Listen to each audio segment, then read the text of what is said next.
सूरह अल-बकरा में काफ़ी हद तक संपूर्ण इस्लामी दावत, अल्लाह के अधिकारों, बंदों के अधिकार, जीवन व्यवस्था और समाज के सिद्धांतों के बारे में सिखाया गया है। नमाज, रोज़ा और हज के आदेश हैं। ज़कात, सदका और मदद, आपसी परामर्श प्रणाली, विवाह, तलाक, इद्दत, वसीयत, लेन देन और कर्ज आदि के भी आदेश हैं।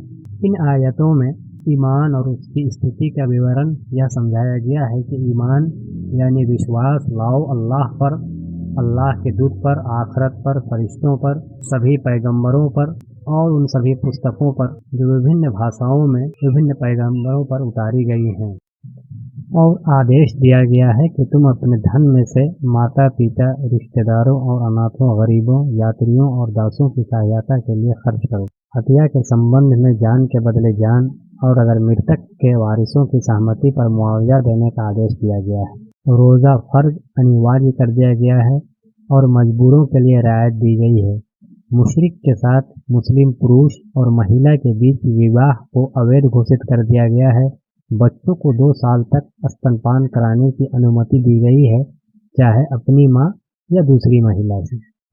इस सूरह शरीफ में बताया गया है कि पैगंबरों को उनके दिलों की संतुष्टि बढ़ाने के लिए मुर्दों का फिर से जीवित किया गया था।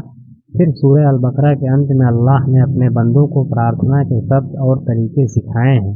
साथ ही इस सूरह में बार बार कुरान की आयतों पर मनन करने पर जोर दिया गया है।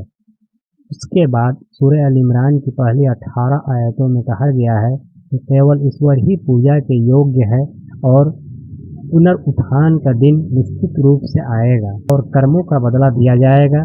कुरान इसलिए उतारा गया है ताकि सही और गलत में फ़र्क हो सके, और यह भी कहा गया है जिस तरह अल्लाह ने बुराई पर बदर की लड़ाई में मुसलमानों को जीत दिलाई, वह समझने वालों के लिए अल्लाह की ताकत की निशानी है। और यह उन लोगों के लिए एक बड़ा सबक है जो चिंता और चिंतन करते हैं।